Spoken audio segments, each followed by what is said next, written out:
nation that enjoys one of the world's highest standards of living. A country whose friendly people are known for the warm and hearty welcome they extend to their guests.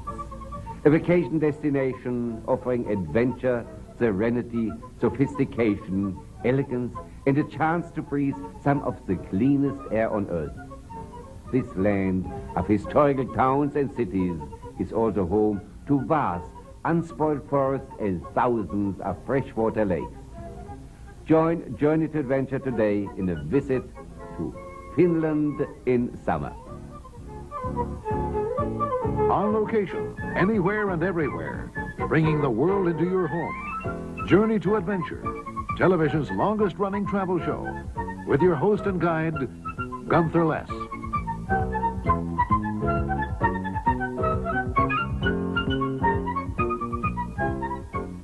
In summer, all of Finland becomes a kaleidoscope of international musical and cultural events, outdoor art exhibits, and championships.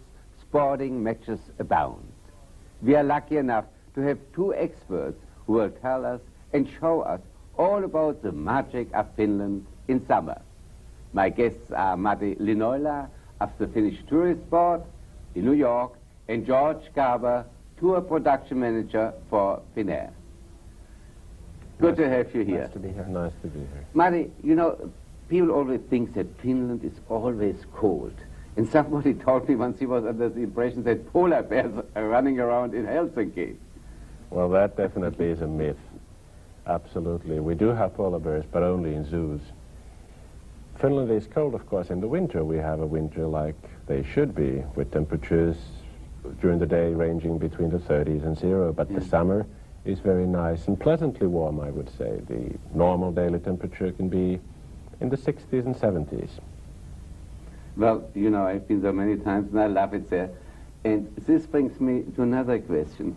You know, people always think of Lapland. It's only beautiful in wintertime. And I love it in summertime, George. Well, actually, winter is a very beautiful time in Lapland, but there are 4 distinct seasons there, and I think each one of them has its own appeal and each a good reason for visiting Lapland. But summer is particularly striking because of the midnight sun. There are, as you know, Gunther, 6 weeks when there is virtually no nighttime in Lapland at all.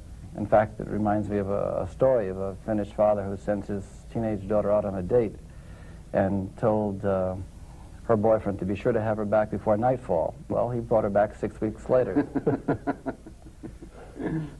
You know, Matti, Helsinki, I think, is one of the most delightful cities in the world. What makes it so appealing, especially in summertime? Oh, what should I say? I was born and raised there. I love the city. It's, in the summer, of course, you can really see how the city is surrounded by water.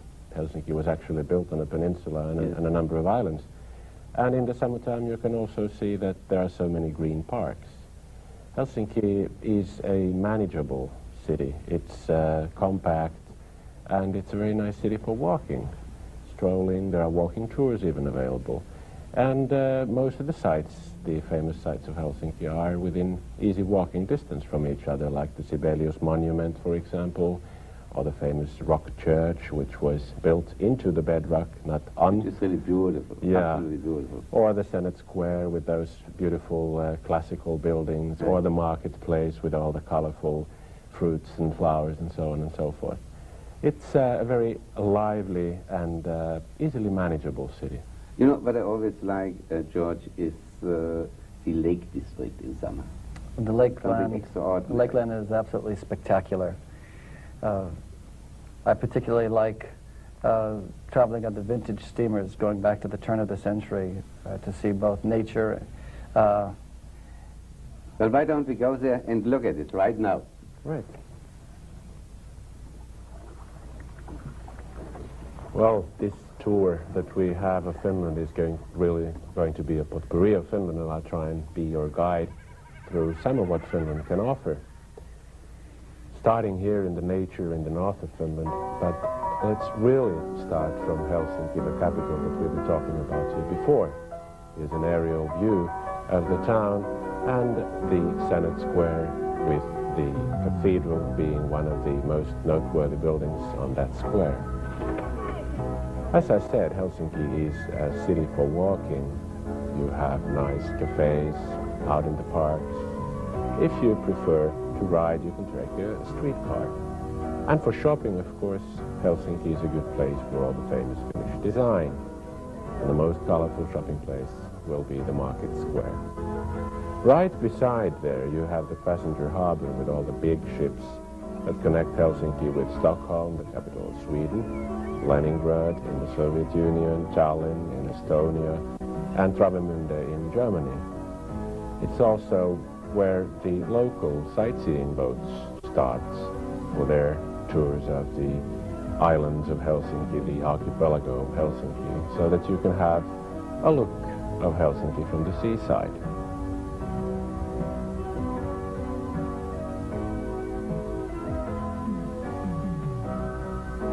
You know, even the zoo in Helsinki is built on an island. And as I said, the polar bears definitely belong to the zoo, not to the streets. Finland is also known for the architecture. You have a lot of beautiful pieces of modern architecture. They may be public buildings like this one here, or they may be beautiful modern churches. This is a view of a church. And they are residential areas.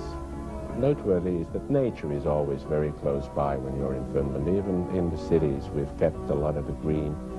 And in Helsinki, you're sure to have the sea nearby as well. But there's also older architecture, of course, like this castle in Turku, which is over 7 centuries old.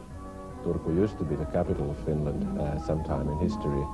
And the Turku castle also houses the so-called Duke John's dinner, which is a medieval dinner that even visitors can take part in.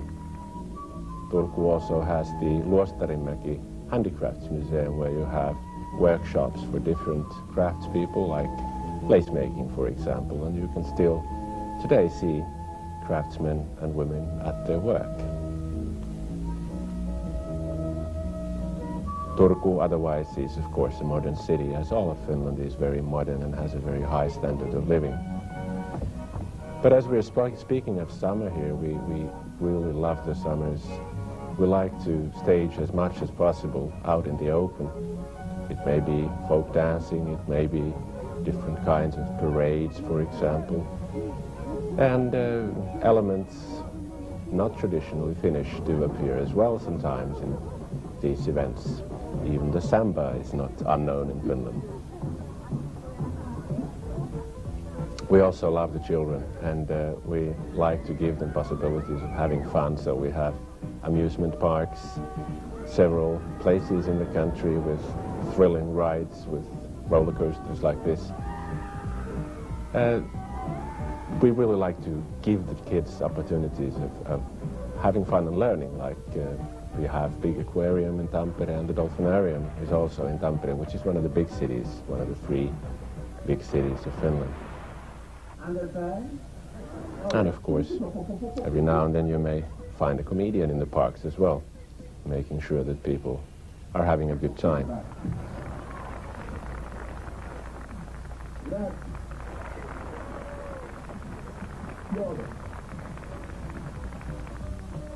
I've mentioned many times before that you have the nature always nearby, and even in the cities, not just Helsinki has a lot of parks, all the cities have a lot of green parks and beautiful flowers.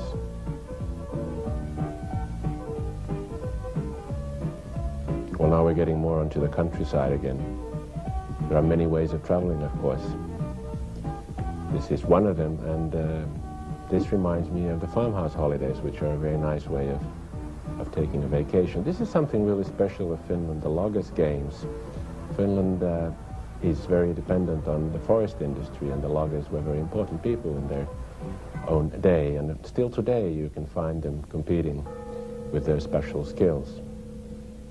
The Eastern Orthodox religion is also something that is somewhat special for Finland. Finland is otherwise almost totally Lutheran in belief, but we do have a minority of Eastern Orthodox people, and their church is actually the second state church of Finland.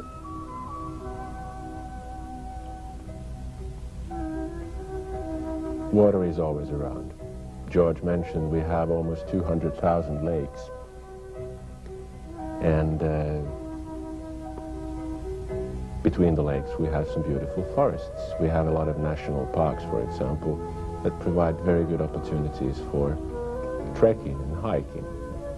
Very often you'll find that the accommodation will be in log cabins when you're in the countryside. And of course we have the sauna, which is a very, very dear thing to the Finns, and the best place for a sauna is always by the water. Fishing is very easily available in Finland. Fishing, of course, many kinds of fish, many different ways of fishing.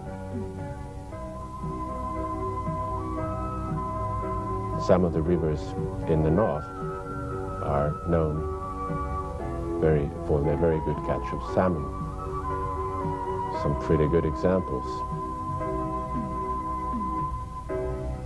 If you rent a cottage in Finland, you're sure to have a boat, and you can fry your fish. The Finnish language is a rather difficult language. It's not a Scandinavian language. I only know one word. It's Rautatiasema, that's a train station. How do people get along with this difficult language? A visitor, I mean. Well, it's really no problem for any Americans, you know, because English is so widely spoken in Finland. All the kids learn English in schools now. When I went to school, I had English. My parents already had English in school, maybe not everybody, but I would say that today 1 out of 2, if not 2 out of 3 Finns can speak English and understand English, so there shouldn't be any problem at all. I never had a problem. That's right. You don't have to learn Finnish. Maybe just a phrase or two. That's right. George, tell us something about the opera festival. Savonlinna. It takes place, first of all, in a very spectacular setting in a 500-year-old island castle in the middle of Lakeland. And its tradition began in 1912 and took on its present form since '67. Each July, artists from around the world, as well as the most prominent Finnish artists, assemble to do classic opera and modern Finnish opera. And it's achieved very considerable success throughout Europe, and it's being noticed by the U.S. as well. You know, Mari, Finland is known as the land of the midnight sun, or the nightless night. Now, do people sleep at all in summer, or what do they do? Of course, they have to sleep as anybody else, but it is true that when you have so much daylight, it gives you more opportunity of being active, doing things, and maybe you don't sleep quite as long as you do in the winter. Then, if you come there as a visitor, you may find it strange, of course, that it's light the whole night through, but we have a remedy for that too. We have thick curtains in the windows of hotel rooms, for example, so as you know, Gunther, you can always get your room dark and get your sleep when you need it. Well, as I say, I never had a problem in anything in Finland, but I enjoy, George, is taking a cruise out of Helsinki. You have many of them, and they're delightful. Yes, quite a few to choose from the small harbor cruises that take you to the recreation islands, to major cruises, for example, visa-free cruises to Leningrad or to Tallinn and Riga. And then there are the super ships, for example, the Finjet that travels to northern Germany in 22 hours. And my favorites are the super ships to Stockholm. There are 2 to 3 sailings per night, and they are the state-of-the-art in terms of cruise comforts. It's literally a floating party with dining and dancing and gaming. I have done it, and it's lots of fun. There must have been 2,000 people on the ship when I did it. At least. Well, shall we continue our tour of Finland? Yes, why not? Let's go. Yes, we have rides, not just those that we have in the amusement parks. This is another kind of ride, which is up in Lapland. Biking is also something that you can do in Finland. We have a very extensive network of roads, and very many of them are very good for bikers. Motorsports is another field that is very popular in Finland, and you might know that of the rally drivers in the world, Finland has produced some of the most famous for decades. There are many kinds of museums, aviation history, but aviation, of course, is also a part of getting from one place to another. We have the very busy international airport in Helsinki, the capital, but we also have an extensive network of domestic air services, having one of the most, or the densest networks of all of Europe. But then again, of course, you can travel on water as well. For example, down the white waters, or leisurely rowing, or rowing in a competition, like this huge rowing competition that takes place every year. There are also competitions for canoers.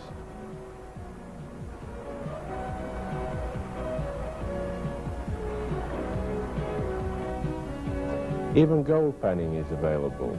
Gold was found in Lapland in the 19th century, and we even had our own gold rush in those days. Today, anybody can go and pan for gold in certain places up in Lapland, which of course is also the home of the reindeer.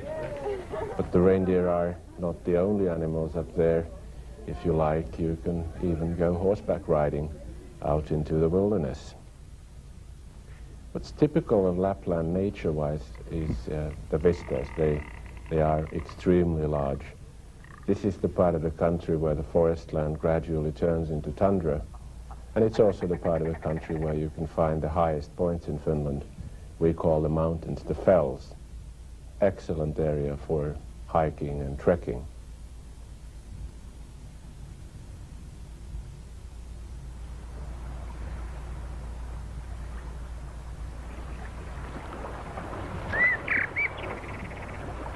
When going around, you might even see reindeer when you're in Lapland.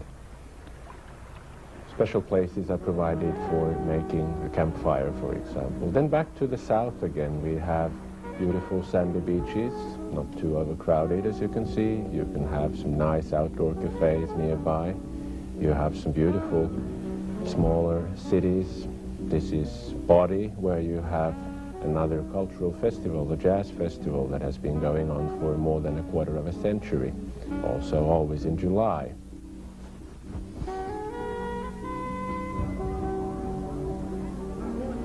As I said before, we like to be out in the open, and here we have an example of those lake steamers. They are a must when you are in Finland. You have to take one of these genuine turn-of-the-century steamers to see the lakes and the inland archipelago.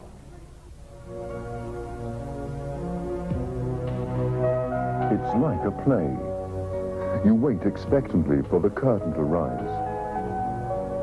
The set is a lavish tableau of waterways and islands, vast forests and rolling fields. A country with space to breathe in, clean, prosperous towns and villages. You may already know some of the cast, but many will be new to you. The performances will be true to life, because the people are themselves. The play is staged in Europe's northern borderland. The title is Finnish Summer Holiday. You'll be impressed with the quality of the lighting over the verdant landscape. Do come and enjoy it. Summer in Finland. Meet you there.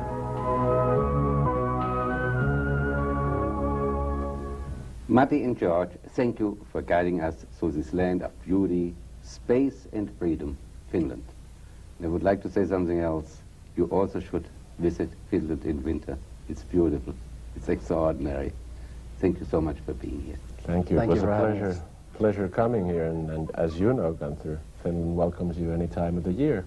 That's right. Thank you.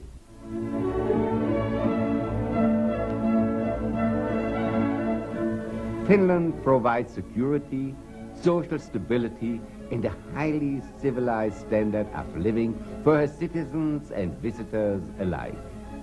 In a world where these qualities seem scarce, you may consider this a decisive factor when choosing your holiday destination. And as an added benefit, Finland offers you her world-renowned designs for stylish shopping and a seemingly endless cavalcade of cultural events for your entertainment. The Finns are fond of visitors, and gracious hospitality has always been part of the Finnish lifestyle. For more information and colorful free literature, send your letters and postcards to Finland in Summer. Care of Journey to Adventure, Times Square Station, Post Office Box 300, New York, New York, 10108 0300. I'm your host, Gunther Less, inviting you to join me on my next visit and my next Journey to Adventure.